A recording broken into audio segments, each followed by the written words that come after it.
On this episode of Lapeef, Let's Talk.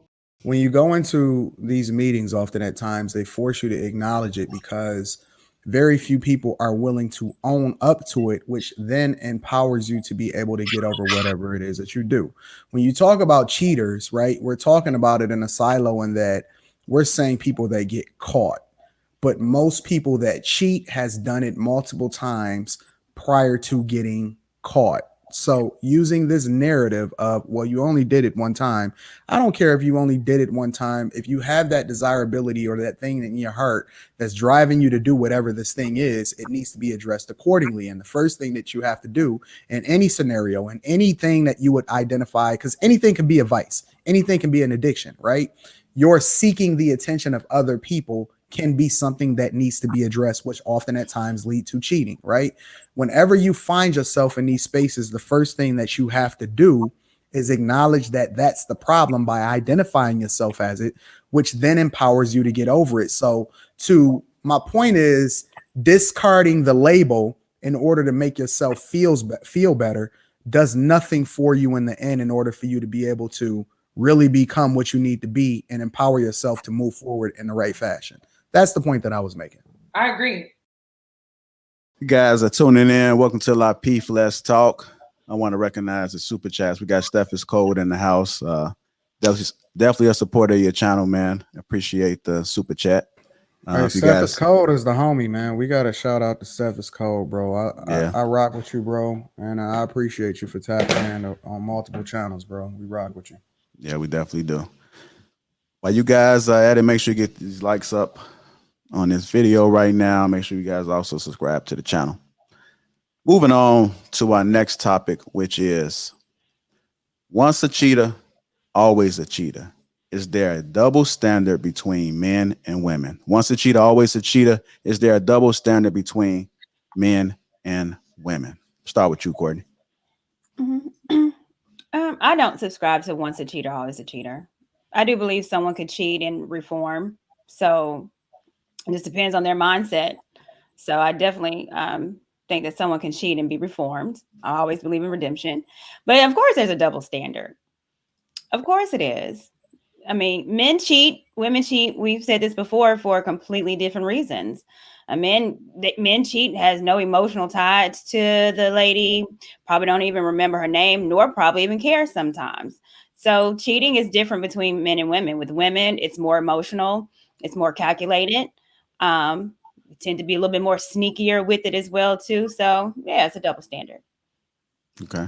Rilla, once a cheater, always a cheater. Is there a double standard? Yeah, Court, I'm with you on this one. I mean, I think well, the first part of it anyway. I don't subscribe to once a cheater, always a cheater. You know, using myself as an example. Of course, I've been in relationships where I stepped out, and you know, what I learned was there was personal flaws in my character, my integrity, and my moral compass. And I wasn't honest about when I was stepping out, why I was stepping out, or whatever, right? And so, you know, the older I got, you know, I don't cheat. So I think everybody to a degree is redeemable. But the double standard piece, I'm gonna attack that from a different perspective than what Courtney just said, because yes, there is a double standard, and here's the real deal. When men cheat, women are you know, quick to forgive, more accepting, more understanding, so on and so forth. Ladies, when y'all cheat, it's no comeback from that. It's no comeback, none whatsoever. Like, well, at least for me. Why? First of all, the man's ego is bruised in the sense of, you know, you violated the sanctity of what we're building, right? So now you've ran off and gave another man, you know, something that I experienced and something that, you know, that we shared together. It's just, there's no coming back from that, man. Like that was, you know, that's like when what Method Man say, never ever give my kitty away, keep it tight-eyed. You know what I'm saying? Like those things are important. Yeah, no, those things are important. We could live in a thousands of years. You don't need to I'm a wait. Okay, Courtney, you ready? What you got it? Man, we couldn't even understand y'all. Go ahead, Ray. Y'all look at salt and pepper. JR got salt and pepper on the panel. Yes, Yeah. pepper and spin. Come We're on. all here today. Yeah. Oh yeah, Spinderella. Yeah. But listen, real talk, bro. I mean, I think it's important that ladies understand that, like, dudes, man, that's a hard comeback. I don't know many dudes that have endured their woman cheating on them and they were able to redeem that relationship. You know, I'm not saying it doesn't happen, but on a macro level, you know, that happens, dude is out. So yeah, there's a double standard. And real is for the streets, bro. I'm definitely for the streets. I have my days of being a slut monkey. What? Anton, that the song is coming, man. 2022, fall of 2022. Hey, Oh, dog. Hey, Rilla, I got a question for you. So, once a man cheat, do you feel as though the woman can get the best version of him then? Oh, good question. Gosh almighty. By and large, I'm gonna say, she gets the version that, dang, man, that's a good one. I don't know, bro. I don't know. Come on. After a man cheats, can she get the best version of him? I think it's possible. I'm trying to think of examples where we see that played out, because I know, you know, the times that I stepped out in my relationship, the women that I was with, like, I still cared for them, still love them. I just don't know that they got the best version of me. I don't know, man. I don't know. Oh, so I don't think she can. it's like you just a thought, huh? You just couldn't. You just couldn't stop. Bobbing and bopping. Rilla unleashed. I would like to add that I kind of process this in two different ways. The first way is, when you do cheat, you are a cheater. Like, that is your title. And can you redeem yourself? Of course, but you can't change what you did. Will you forever be a cheater? I think that's determined based off of your actions moving forward. But that is a title that you do take on. It's the same thing when you take on any title in this world. Like, if you worked here, you did this, that is what you did. It's your past, it's your history. You can't change that. So for me, so can me ask you a follow-up question? You are a cheater, but are you still cheating? So let me ask you a follow-up question to that. Let me ask you a follow-up question to that. Well, okay. I didn't want to interrupt you, so I didn't know if you was done. Well, look, if you lied and then you're just a liar, that's your title. If I said, yeah, I had pizza and I had taco, oh, shoot, I lied. You are a liar. You will forever be a liar. Like, if I played basketball one time, like, now you're a basketball player. That's it. Right. You're a basketball player. No, I understand what she's saying. Well, I'm gonna let y'all answer the question. And then it's in the history. I'm gonna put my teaching glasses on. So I get that it's a relevant part of something somebody did, but I don't think that once you're a cheater, you're always a cheater. Like, that would be like saying once a vegetarian, always a vegetarian. Like, but that's not what she said. She said your actions determine. I mean, what you are. Like, how you're going to be labeled going forward is determined by your actions. Like, I think it depends where you can redeem yourself. It depends on the person. Like, I don't think you would necessarily call everyone who has ever cheated in their life a cheater. Like, oh, that you just a cheater. Like, I mean, I get that it's a relevant. So if you cheat twice, would you be considered once a cheater, always a cheater then? Is it with the same person? Yeah, same person. Yeah. then that's reoccurring behavior, and that's what you kind of understand what your character is. I mean, but it's only twice. Well, I mean twice may not be a lot to somebody. So, like, if somebody cheated so twice, you wait. So y'all telling me that Rilla is a cheater? Is that what y'all saying? No. He might have cheated on the past, but he's not a cheater. At a moment in time, Slut monkey. at one point in time, but Anton, you said Rilla unleashed. Hey man, that's a new word. Slut monkey.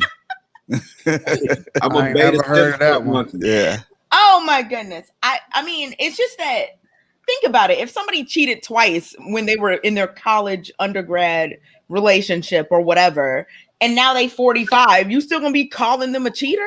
Like, No, wait. Let's set the precedent here again. There's a difference between being in a relationship and being married. And when you exist in a relationship, either you're single or you're married, because there's nothing so, that's stopping Anton, do you somebody think from that there walking are away, no whatever. cheaters outside of marriage, Anton? Let me ask you that. That's correct. Okay, so absolutely. you could be in a 5-year, not 5. Let's say 1-year relationship, happy, and you're saying, "Oh my goodness, we're both going to be committed to each other," and somebody steps out. You don't think that's cheating? No, you single. I'm consistent across the board. Who I'm agrees consistent with across the board. Anton You on single. this? Oh, it don't matter if you agree with me. I'm just It's the trying to truth. find out. No. Does anybody on The difference Hey, is Kay, that wait till we get to the truth next is topic, unpopular. Kay. Wait till we get to the Truth is next topic. The truth is unpopular. It is what it is. You're really looking for the next topic. I want to add this. If you were something, if you don't acknowledge that you were that, it takes away from you holding yourself accountable. So you have to acknowledge, okay, this is what I was. Do I have the power to change that moving forward? But some people don't always do that. So a lot of people take on that rhetoric like, okay, once a cheater, always a cheater, because 9 times out of 10, people lack accountability. They lack self-awareness. So a lot of people take that on, but it's very few that actually make the change. So because if they make the change, once a cheater, always a cheater, and we say things like, oh no, that's not true. We're not holding them accountable though. Wait, Yanni, I need you to, because I thought I was agreeing with you. Then I'm like, wait. So do you think that, let's say a person cheated in undergrad, they were 18 to 22, right? Let's say they cheated 5 times, whatever, on the same girl, and now they're 45. Would you still call, and they never cheated since? Was you married in undergrad? So are you saying that you wouldn't call them that as long as they owned up to it? Like, you know what, that's what I did. I'm really big on owning it. Like, for example, I was fat. More so the ownership. At one point, I was fat. I was overweight. That is my past. Like, I'm going to acknowledge that. I'm not going to venture away from like, oh no, I was never that. Like, that's who I was. So I hold myself accountable for that. But at the end of the day, that's not who I am today because I've made those changes. So it just depends. Like, everyone is going to be different. But at the end of the day, when we look at the center of this conversation, if you cheated, you're a cheater. That is just the way that it is. But would you want somebody to be like, Yanni, I know you're not big now, but you were. Like, would you want that to be your life from now on? It's my truth. But would you want that? I wouldn't be who I am today. It's my truth. You are absolutely right. I like to the fact that you embrace. No, she's right, because the fact that she embraces who she was. See, the problem with society is that no problem with embracing who you were. Yeah, I don't think that's the question. Listen, bro. Do you want to hear about something forever? Kay, come on. The problem with society is that very few people want to actually share with you the journey, which is the context that actually helps you make a better decision as to whether or not you actually align with this person. And so many people are putting forth their representative. That's why Instagram and all of this, and people are so aligned with people that's presenting to them an image instead of sharing with them their journey. I can tell you, yes, I'm rich. But what makes you want to rock with me is me giving you the context as to the fact that I went broke first. I had to move back in my mom's basement. And then I use that as the platform to elevate and evolve and show you how to get the journey, which is why you then should rock with me. You shouldn't rock with me just because I make this. Like, you were poor every day. Like, it's the question. But it's like, I don't care. Well, like, the thing about it is that he doesn't care about the outside noise. Courtney, I don't care about that. I feel like it was. You still got to remain in frame. That's all you got to do. You can't worry about what the people on the outside saying about you. Who cares? I understand what everyone is saying, but I don't think that that's necessarily what's being asked. Exactly. So once a cheater, always a cheater. No, you might have cheated once. What I'm saying is, if you don't do the action again, you're not a cheater anymore. Everything is action based. Now, whether you want to tell your story or not, that's on you, but it's action. Right. I can stop eating meat if I could I could stop eating meat and become a vegetarian. I don't have to tell my truth But to everybody. I just don't feel like that's realistic because the world that we live in, once you do something, you're labeled that forever. You can't change your label just because you redeemed yourself. There are plenty of people who have Well, sold that's what the world wants you to think. That's what the world wants you to think. But that's problematic. That's problematic. You know what's so interesting that is about how this the world conversation? works. You know what's so interesting about this conversation is that the way in which they address and they're able to pull people out of these dark, deep spaces of addiction, right? Even addiction, because we're all in a lot of ways have vices. The way that they pull people out of addiction is, if you ever been to an AA meeting, you ever been to Gamblers Anonymous, any of these things, the first thing that you do is no matter how long you've been sober, no matter how long you have never stepped into a casino, they always force you to say, hi, I'm such and such, and I'm a gambler. Hi, such and such. Like, they force you to acknowledge it. Because nope. You're conflating things that aren't the same. Because going Can you let them finish? No, I'm not. Because going into a thing where you're saying I'm an alcoholic or I'm a gambler is a lot different than I've gambled once. That's not the same thing. You're trying to equate people who have an addiction to something to people who have just done something once or twice. I think he was making a point. I think he was making a point. He was just. I feel like people don't want to take on the title because they feel like it will determine who they are today or who they were. Like, it's a matter of accepting it, moving on from it, and growing from it. But you need to acknowledge it. It's something you did. You did it. It's over with. You're on to something else. You're on to something new. But acknowledge it like you did it. So I can respect a man that comes to me and says, yeah, I cheated in my past. That's who I was then, but that's not who I am today. Right. I can respect that. But to say, oh, I cheated, but I'm not a cheater, it's just like, it kind of takes away you're not taking accountability when you do that. So just acknowledge it. Yeah, society puts titles on you and things like that, but that doesn't mean it's negative. Like, we all come here with our shit. Like, we all have our issues. We all have our problems. No one is better than the next person. But you shouldn't be ashamed of owning what you did. It's who you are.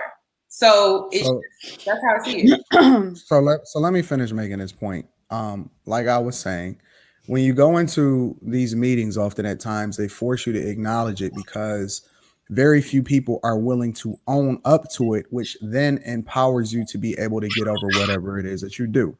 When you talk about cheaters, right, we're talking about it in a silo in that we're saying people that get caught, but most people that cheat has done it multiple times prior to getting caught. So using this narrative of, well, you only did it one time. I don't care if you only did it one time. If you have that desirability or that thing in your heart that's driving you to do whatever this thing is, it needs to be addressed accordingly. And the first thing that you have to do in any scenario and anything that you would identify, because anything can be a vice, anything can be an addiction, right? You're seeking the attention of other people can be something that needs to be addressed, which often at times lead to cheating, right? Whenever you find yourself in these spaces, the first thing that you have to do is acknowledge that that's the problem by identifying yourself as it, which then empowers you to get over it. So my point is, discarding the label in order to make yourself feel better does nothing for you in the end in order for you to be able to really become what you need to be and empower yourself to move forward in the right fashion. That's the point that I was making. I agree.